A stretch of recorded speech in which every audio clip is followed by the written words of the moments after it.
Bom, na aula de hoje nós vamos falar sobre os substratos que podem ser utilizados para a produção de biogás. O biogás a gente sabe que é uma substância gasosa composta por uma mistura de diversos gases. O principal gás constituinte, a principal molécula constituinte do biogás é o metano, o CH4. O segundo maior aqui em abundância é o dióxido de carbono, CO2. O metano, ele é o que nos interessa no biogás. É a queima do metano, né, porque o biogás, para ele gerar energia, ele tem que ser queimado. E essa queima é que vai gerar energia. E é a queima do metano que vai produzir a energia. A queima dos outros constituintes não influencia tanto na produção de energia. Então, quanto maior o teor de metano no biogás, melhor. Maior é o poder calorífico desse biogás. Poder calorífico é o quanto de energia é gerado na queima dessa substância. Então, quanto maior o teor de metano, mais energia é gerada na sua queima e, portanto, maior é o poder calorífico, né? Então, assim, o teor de metano no biogás depende do substrato que a gente utiliza para produzir esse biogás. A gente tem diferentes substratos, tá? A gente tem diversos substratos que a gente pode utilizar para produzir o biogás e alguns substratos são melhores do que outros, né? Alguns substratos vão produzir uma quantidade maior de biogás do que outros e essa quantidade e esse biogás vai ter ou não um teor maior ou menor de metano, tá? Então, são duas variáveis aí. É a quantidade de biogás que é produzida a partir desse substrato e o teor de metano que existe nesse biogás produzido. Então, são duas variáveis importantes aí no processo. Então, o substrato ele tem que ser uma matéria orgânica biodegradável. E a matéria orgânica a gente viu lá no capítulo anterior que ela é composta por gordura, proteína e carboidrato principalmente, né? Tanto a gordura, a proteína e os carboidratos vão produzir o biogás, né? Então, os micro-organismos vão decompor a gordura, vão decompor a proteína e vão decompor o carboidrato. Isso aí vai virar biogás. Com a gordura a gente tem um rendimento maior de metano, a gente consegue produzir uma quantidade maior de metano. Com a proteína a gente consegue produzir uma quantidade média de metano e com carboidrato a gente consegue produzir uma quantidade menor. Então, quanto maior o teor de gordura de um substrato, maior é a quantidade de metano que a gente vai conseguir produzir. Agora, se esse substrato ele é composto principalmente por carboidrato, a quantidade de metano não vai ser tão alta, né? A quantidade produzida não vai ser tão alta. Aí a gente tem uma desvantagem aqui da gordura. Ela é um pouco mais difícil os micro-organismos degradarem a gordura. Então, você precisa, se o substrato tem muita gordura, você vai precisar de um maior tempo de residência. Ou seja, esse substrato vai ter que ficar dentro do biodigestor um tempo maior para ele conseguir ser degradado de forma satisfatória. Agora, as proteínas e os carboidratos, elas não precisam de um tempo de residência tão elevado quanto a gordura, né? Em compensação, o carboidrato ele vai ter um rendimento menor de metano. Aqui nessa tabela, o que a gente tem aqui? A gente tem aqui, os substratos, carboidrato, proteína e gordura. A gente percebe o seguinte, aqui nessa primeira coluna, é a quantidade de biogás que a gente consegue produzir por tonelada de substrato. Então, por tonelada de carboidrato, eu consigo produzir aqui 710 mais ou menos de biogás. Proteína eu consigo produzir um pouco menos. Gordura eu consigo produzir bem mais, tá vendo? Então a gordura, ela é a que mais tem um rendimento aí, ela dá um maior rendimento de biogás. Só que, como eu falei, não é só a quantidade de biogás que interessa, sim o teor de metano que tem dentro desse biogás. Aqui, é a porcentagem, é o teor de metano que tem nesse biogás. A gente percebe que o dos carboidratos é o menor que tem. das proteínas, apesar da proteína produzir uma quantidade menor de biogás, ela é a que tem o maior teor de metano. Ela produz o biogás com maior teor de metano. E a gordura está aqui intermediária. No final das contas, se a gente calcular aqui a quantidade de metano que é produzida e não a quantidade de biogás, a gente tem uma ideia melhor. Ó, então, como eu falei aqui, segue isso aqui, ó, elevado, gordura elevado, proteína médio, carboidrato baixo. Então, olha só, gordura de 735 a 765, proteína 448 e carboidrato 360, mais ou menos. Então, gordura, com a gordura a gente tem maior quantidade de metano produzida, depois vem a proteína e depois vem os carboidratos. Então, aqui, ó, primeiro gordura, depois proteína e depois carboidrato. Com a desvantagem que a gordura, ela precisa de um maior tempo de residência. Agora vamos falar sobre a biomassa. Toda biomassa apta de ser fermentada recebe o nome de substrato. Então, substrato é tudo que eu posso utilizar para produzir biogás. E o que eu posso utilizar para produzir biogás tem que ser uma matéria orgânica biodegradável. Então, tem que ser duas coisas. Tem que ser um material orgânico. Material orgânico são aquelas substâncias que são formadas principalmente nas suas cadeias, né, na sua molécula é formada principalmente por carbono e hidrogênio. E esses átomos estão unidos por ligação covalente. Isso daí é matéria orgânica. Só que não basta ser somente material orgânico, tem que ser biodegradável, né? Por exemplo, o petróleo é um material orgânico, né? A gente tem carbono e hidrogênio lá na sua composição principalmente. Só que ele não é biodegradável, tanto é que quando cai petróleo no mar, aquilo ali vai ficar ali por muitos e muitos anos. A gente tem que retirar o petróleo, porque ele não vai se degradar ali no mar, né, em um tempo razoável. Então, o que diferencia um material biodegradável de um material não biodegradável? Biodegradável, a palavra bio, quer dizer que ele pode ser degradado por meio de micro-organismos. E o que diferencia um material biodegradável ou não é o tempo que ele leva para se degradar. Então, o material biodegradável, ele se decompõe no meio ambiente em um curto espaço de tempo. Então, por exemplo, o papel, né, um guardanapo, ele vai se decompor no meio ambiente rapidamente, ele é biodegradável. Agora, uma garrafa PET, por exemplo, não vai se decompor rapidamente, vai levar muitos e muitos anos. Então, esse curto espaço de tempo aí é questão de semanas a meses, tá? Poucos meses. Se passa aí de anos, então já não é biodegradável. Aqui eu dei o exemplo do petróleo, né? O petróleo ele é um material orgânico, mas ele não é biodegradável. Então, biomassas que podem ser utilizadas como substrato. Geralmente resíduos, tá? Resíduos, então, por exemplo, estrume é um resíduo, né, da agropecuária. Então, pode ser estrume de, tá aqui, ó, estrume de boi, estrume de porcos, de galinha. Resíduos urbanos orgânicos, né? Então, resíduos de poda, vegetação, resíduos também de aterros, né? Resíduos urbanos orgânicos lixo domiciliar, né? O lixo orgânico, tá? Então, geralmente a gente separa lixo seco e lixo úmido. O lixo úmido é o orgânico, é o restos de comida. Resíduos de indústrias de alimentos. Então, as indústrias de alimentos produzem muito resíduo, né? E esse resíduo geralmente são restos de alimentos. Resíduos da agropecuária. O estrume é um resíduo da agropecuária, né? Resíduos de abatedouros, por exemplo. Resíduos da agricultura mesmo. Então, resíduos de agroindústrias, né? As agroindústrias trabalham geralmente com beneficiamento de alimentos. Então, esses alimentos passam por processos e durante esses processos a gente tem diversos rejeitos, diversos resíduos alimentares, né? E culturas energéticas, por exemplo, o milho. O milho ele pode ser plantado especificamente para a produção de biogás, né? Só que no Brasil a gente não faz isso. No Brasil você não vai plantar milho para produzir biogás, porque você tá tendo todo um custo ali, aquela matéria-prima tá tendo um custo alto ali.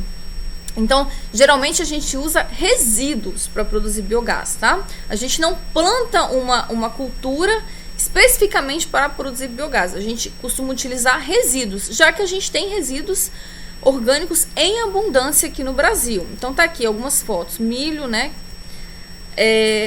Restos de alimentos. Aqui o esgoto urbano, é um resíduo urbano orgânico, né? Aqui tem a vinhaça. A vinhaça, não sei se, acho que a gente já viu isso. Já vimos lá no produção de biocombustíveis 1.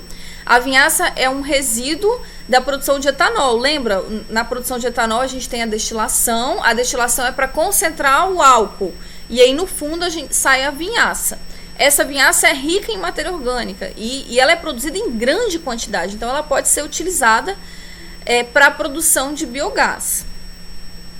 Resíduos da agroindústria. Aqui resíduos de poda, né? De varrer calçada, né? Resíduo verde urbano. Entre outros, tá, gente? Então tá aqui, ó. Isso aqui é uma tabela com diversos substratos que são resíduos e efluentes, né? Aqui tem a atividade produtiva e quais são os resíduos e efluentes que essas atividades produtivas produzem, né? Então, como eu falei, no Brasil geralmente são usados resíduos para produzir biogás. Então, resíduos da agricultura e pecuária. Cascas, fezes, urina. Então, até a urina do boi pode ser utilizada para produzir biogás. Palha, né? Então, a palha da cana-de-açúcar também. Então, cervejaria, bagaço de malte, restos de filtros e efluente. Filtro aquele filtro, né? Aquele lodo que fica no filtro. Curtume. Resíduos das operações de descarne, divisão de tripa. Então, curtume produz bastante resíduos orgânicos. Indústrias farmacêuticas.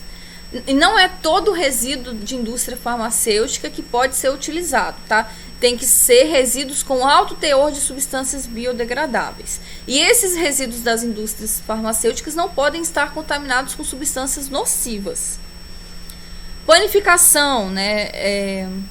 Lotes de produtos inadequados ao consumo. Então, isso aqui tudo é para qualquer produção de alimentos, né? Se você produz, quando a gente produz alimentos industrialmente, direto acontece de você produzir lotes inadequados, fora do padrão, e aí você descarta. Esse descarte pode ser, são alimentos, né? É matéria orgânica e pode ser utilizado para produzir biogás. Então, na produção de açúcar e etanol, vinhaça, torta de filtro e bagaço. Então, o bagaço da cana, a vinhaça que eu falei, e essa torta de filtro.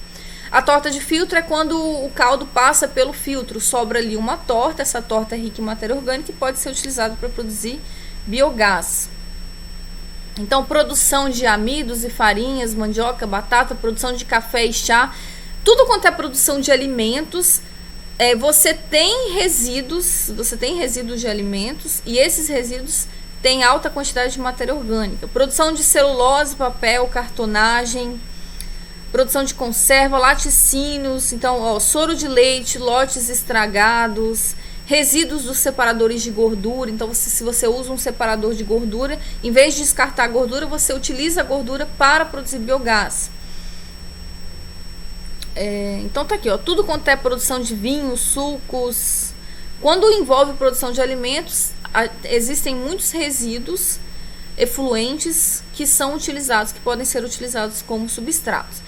Então aqui, ó, resíduos, fração orgânica do resíduo sólido urbano. Esse resíduo sólido urbano é o lixo, né? E é o esgoto também. Então, só que para você utilizar como substrato, tem alguns requisitos, né? Então, você tem que ter um teor satisfatório de substâncias orgânicas biodegradáveis. Então, ele precisa ser biodegradável. Se você tem um substrato ali que tem parte biodegradável e parte não biodegradável, por exemplo, a parte biodegradável tem que ser satisfatória, tem que ter ali um teor de substâncias orgânicas biodegradáveis alto, né? Senão você não aproveita. Ser livre de patógenos para não atrapalhar os micro-organismos da fermentação. Então, por exemplo, na indústria farmacêutica, se você tem ali um resíduo cheio de antibióticos, cheio de substâncias que vão atrapalhar os micro-organismos, você não pode utilizar esse substrato. Apresentar baixa concentração de substâncias inibidoras, é o mesmo caso, né? Não pode ter substâncias que vão atrapalhar os micro-organismos, né? Ou uma quantidade muito alta, por exemplo, de nitrogênio. Lembra daquela fração carbono-nitrogênio? Você tem que ter uma quantidade de carbono para uma certa quantidade de nitrogênio. Se você tiver uma quantidade de nitrogênio muito alta, você vai atrapalhar a biodigestão. Então você não pode ter uma quantidade de nutrientes altíssima, uma quantidade de nitrogênio altíssima, que isso vai inibir a sua biodigestão. E precisa ter uma quantidade de nutrientes satisfatória para que você não precise adicionar ali. Produzir um resíduo adequado para ser utilizado como biofertilizante. Então não adianta nada você utilizar um substrato que vai produzir uma quantidade boa de biogás. Só que o biofertilizante, porque a gente produz duas coisas, a gente produz biogás e biofertilizante. Se você produz uma quantidade boa de biogás, mas o seu biofertilizante é inadequado para ser utilizado como fertilizante, você não tem o que fazer com aquilo. Então você não pode utilizar aquele substrato.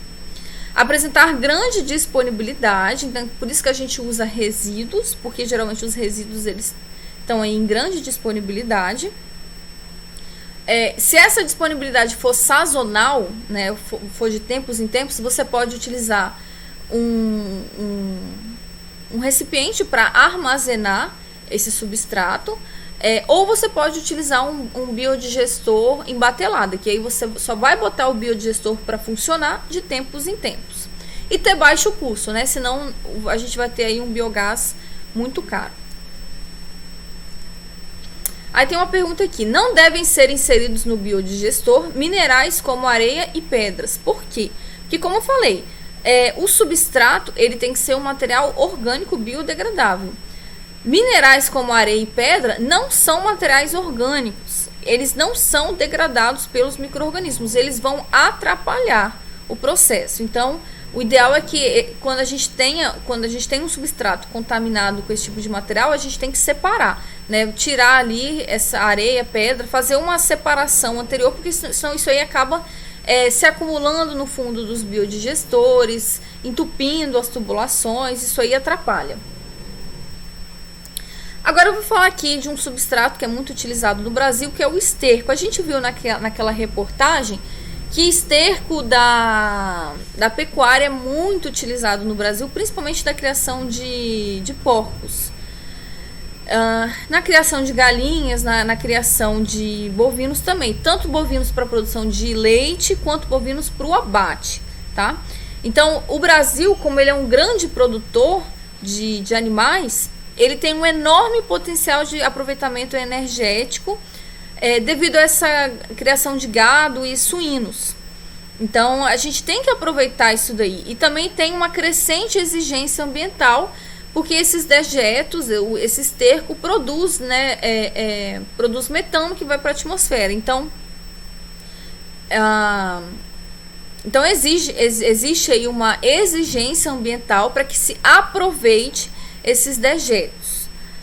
A quantidade de biogás produzida com o esterco líquido bovino é ligeiramente inferior à do esterco líquido suíno. Então o esterco suíno, ele produz uma quantidade de biogás um pouco maior do que o esterco bovino. Então, isso por causa da composição, tá? Acho que, se eu não me engano, o esterco suíno, ele tem uma quantidade de gordura um pouco maior do que o bovino. Então, você acaba produzindo uma quantidade maior de biogás, porque a gordura produz uma quantidade maior de biogás.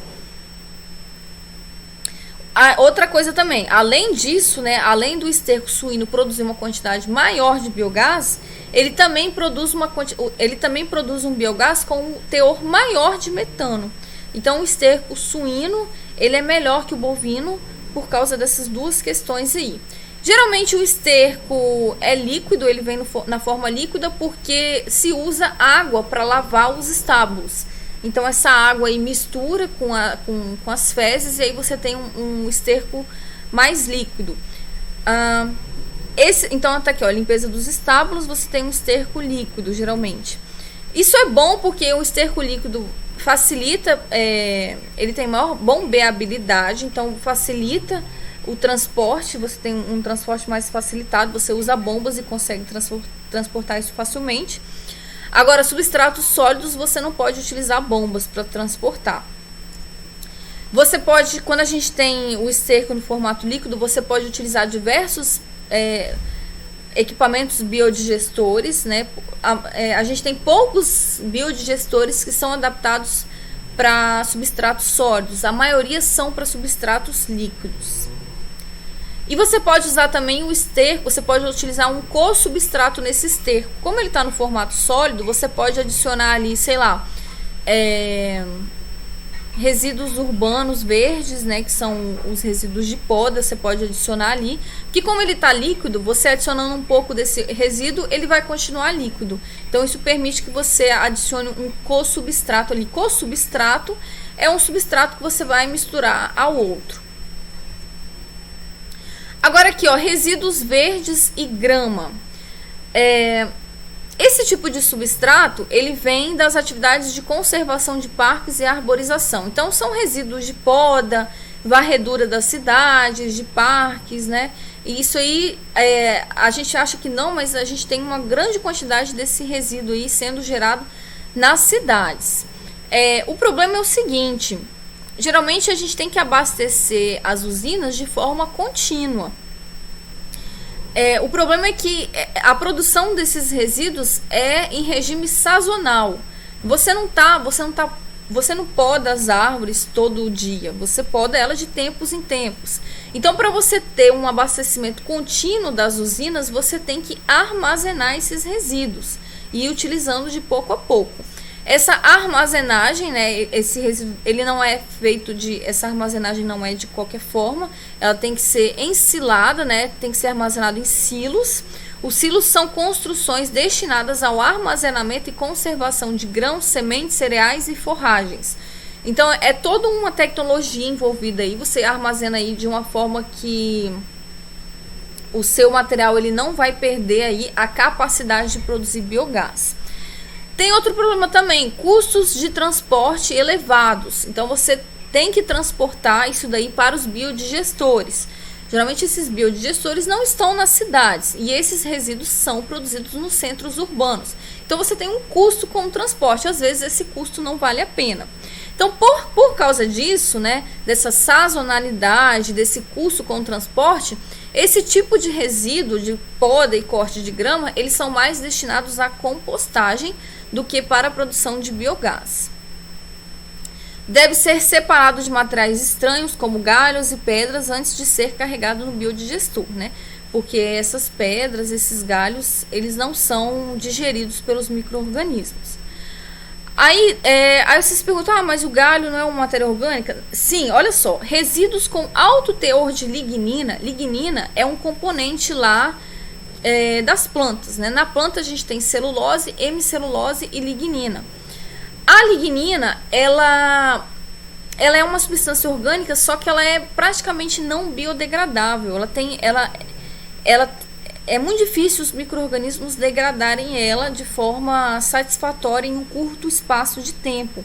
Então a lignina, resíduos com alto teor de lignina, como serragem e madeira, eles não são interessantes para a digestão anaeróbia porque requerem longos períodos de retenção hidráulica. Então, geralmente, madeira não é muito utilizado para produzir biogás por causa disso, porque tem um alto teor de lignina e a lignina ela é inviável para ser utilizada para a produção de biogás, porque o tempo que os micro-organismos levam para degradar a lignina é muito alto. Bom, co-substratos é quando você adiciona um substrato ao outro para melhorar o processo de digestão. Então, atualmente, várias plantas de produção de biogás vêm realizando a combinação entre um substrato e um co-substrato para aumentar o rendimento do biogás produzido. Então, co-substratos é quando você mistura substratos. O objetivo é você aproveitar os substratos e melhorar também o rendimento, aumentar o rendimento da produção de biogás. Esse co-substrato geralmente é uma matéria-prima com maior potencial de produção de metano, né? Se não fosse assim, você não conseguiria aumentar a produção de biogás. Então, são utilizados como co-substratos, geralmente, resíduos agrícolas como folhas, resíduos vegetais, milho, beterraba, trigo. Para ser um co-substrato, deve ser produzido em larga escala, ter grande disponibilidade e um baixo custo de produção. Na verdade, isso daí geralmente é pré-requisito para ser um substrato na produção de biogás. Aí eu botei aqui um trabalho que eu achei na internet, que é o seguinte: ele ele comparou o volume de biogás produzido, adicionando ou não um co-substrato.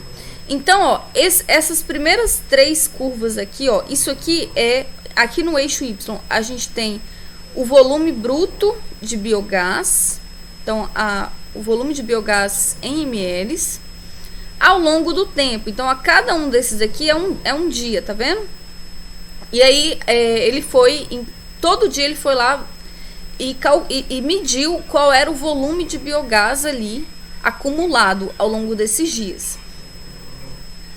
Então, ele percebeu o seguinte, ó, essas primeiras 3 curvas aqui são o biogás produzido a partir de restos de alimentos, né? Por que tem 3 curvas? Porque ele fez em triplicata, né? Ele pegou restos de alimentos, ele pegou 3 porções, tá aqui, ó, 150 gramas de resíduos alimentares, colocou lá os micro-organismos, colocou o biodigestor, só que ele fez isso 3 vezes. E aí, por isso que a gente tem aqui 3 curvas. E aí, a gente tem um aumento da produção de biogás, um aumento pequeno, e depois a gente tem aqui, ó, uma instabilidade da produção de biogás. Nessas curvas de cima, ele adicionou um co-substrato.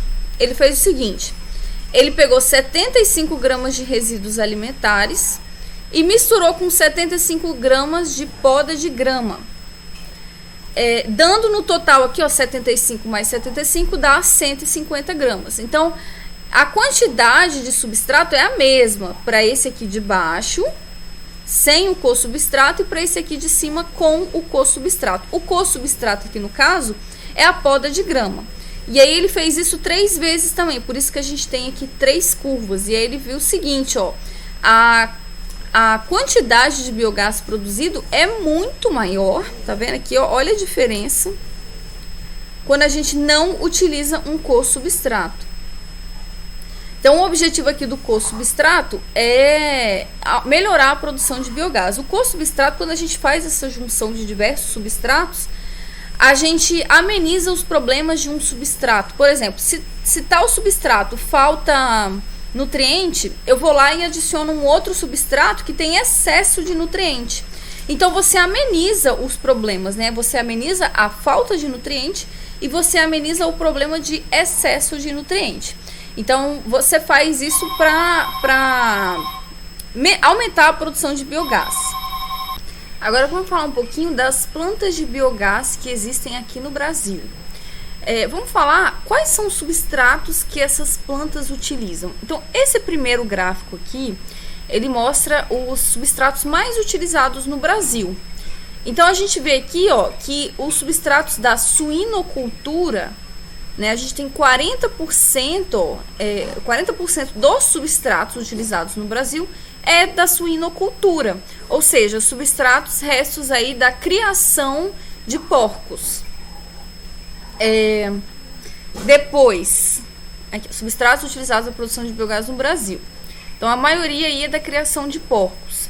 A gente tem também, ó, lodo de esgoto, 2% é de lodo de esgoto. Lodo de esgoto, durante o tratamento do esgoto, fica um lodo. A gente tem um processo de decantação, e nesse processo de decantação, substâncias são decantadas no fundo do decantador, formando um lodo. Esse lodo, ó, é um resíduo rico em matéria orgânica, tá vendo aqui, ó? Isso aqui é um um coletor de água, e aqui no fundo fica um lodo. Esse lodo aqui já está bem seco, já tem aqui uma pessoa tirando.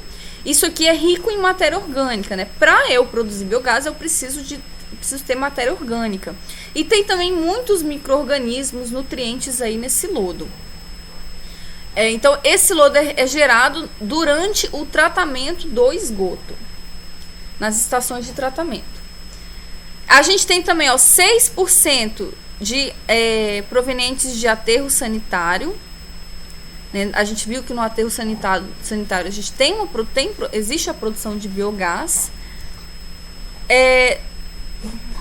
Aqui, ó, na indústria sucroenergética, 2%. Indústrias sucroenergéticas são as unidades processadoras de cana-de-açúcar. Por que são chamadas de sucroenergética? Porque essas unidades elas produzem açúcar e produzem também o etanol e a bioeletricidade por meio do bagaço da cana. Então, 2% do biogás produzido utiliza esse substrato aí dessas unidades processadoras de cana, né? A torta de filtro, a vinhaça, ok? Indústrias de laticínios, 1%, indústrias que produzem leite, né? Leite e derivados, 1%. Indústrias de alimentos ou bebidas, 29%. Por quê? Porque nessas indústrias a gente tem um descarte, a gente tem uma geração muito grande de resíduos de alimentos e bebidas, né? E esses resíduos têm uma alta carga de matéria orgânica. Esgoto, 3%. Bovinocultura de leite ou de corte, 5%. Abatedouro de aves ou suínos. Por aí vai.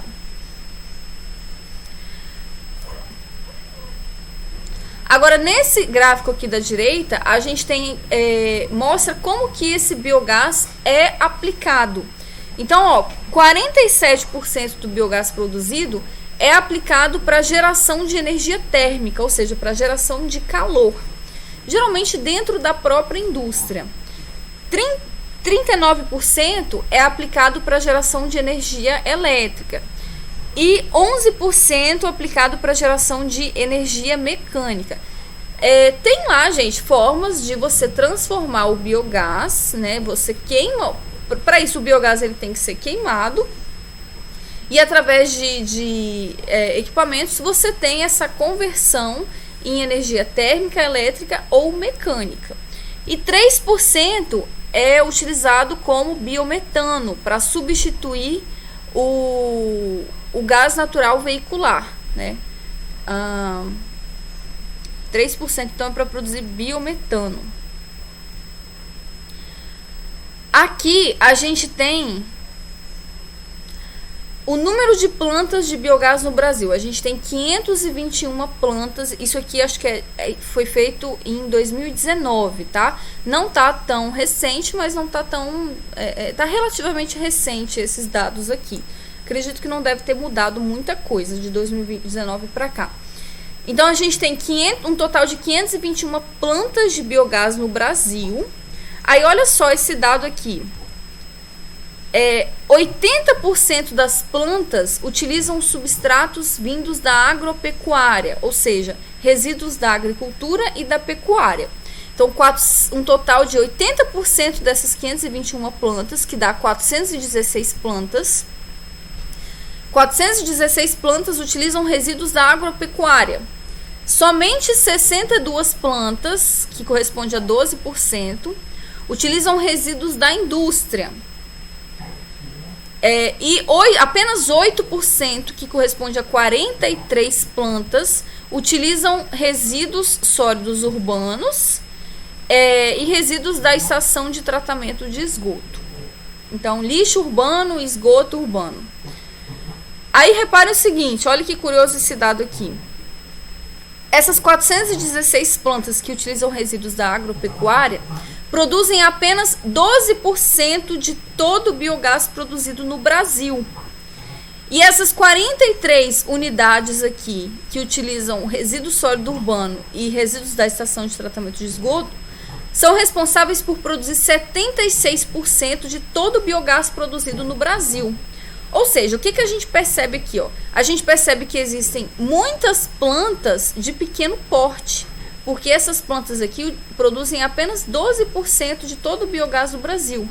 E essas plantas de pequeno porte utilizam resíduos da agropecuária. Então, por exemplo, a planta de pequeno porte foi o que a gente viu naquela reportagem que eu mostrei para vocês.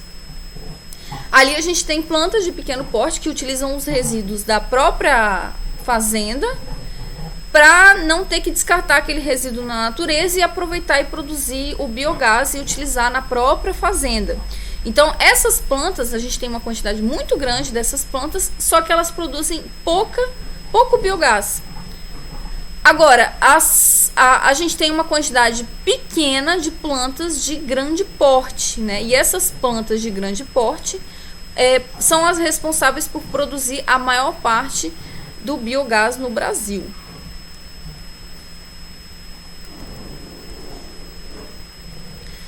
Agora aqui, esse mapa, ele mostra onde estão mostra a quantidade de plantas por estado. Então, quanto mais verdinho, quanto mais escuro é o verde, maior é o número de plantas. Aqui eu não consigo enxergar bem, mas tem cerca de 180, 190 plantas em Minas Gerais. Aqui a gente tem umas 110 plantas. Aqui em São Paulo a gente tem 44 plantas. Então, ó, São Paulo está no terceiro lugar em número de plantas, né? Olha a diferença de Minas para São Paulo. Minas tem mais de 180 e São Paulo tem 44. Então, São Paulo está no terceiro lugar em número de plantas, mas está em primeiro lugar na quantidade de biogás produzida. São Paulo, como São Paulo tem as plantas de maior porte, a quantidade de biogás produzida é maior em São Paulo do que nos outros estados. Então, São Paulo é o que produz a maior quantidade de biogás. Ele produz 35,3% de todo o biogás do Brasil. Em segundo lugar está o Rio de Janeiro. Então, o Rio de Janeiro só tem 8 plantas de biogás, mas ele é o segundo maior estado produtor de biogás. Ele produz 14,6% de biogás. Então, esses dois estados, eles têm um número pequeno de plantas, mas eles têm plantas de capacidade produtiva alta. Por isso, eles são os dois estados com maior capacidade de produção de biogás. Na Bahia, a gente tem apenas 3 plantas de biogás. Aí, ó, olha só esses dados. 78% das plantas são de pequeno porte. E essas plantas de pequeno porte são responsáveis por produzir 9% da produção total de biogás no Brasil. Apenas isso, porque elas são de pequeno porte. Apenas 6% das plantas são de grande porte. E somente esses 6% são responsáveis por produzir 77% da produção total de biogás no Brasil. Aqui, ó, a gente tem a quantidade de plantas em operação e de volume de biogás ao longo dos anos. Então, aqui, ó, em 2003, a gente praticamente não tinha planta nenhuma, praticamente não era produzido biogás nenhum. Ó, as barras verdes representam o volume de biogás ao longo dos anos. E essa linha laranja representa a quantidade de plantas acumuladas existente no Brasil ao longo dos anos. Então, aqui, ó, em 2003 a gente não tinha planta nenhuma, o volume de biogás produzido era zero praticamente. E aí, à medida que os anos foram passando, essa quantidade esse volume de biogás e o número de plantas foi crescendo bastante, ó, até que a gente chegou aqui em mais de 500 plantas em 2019.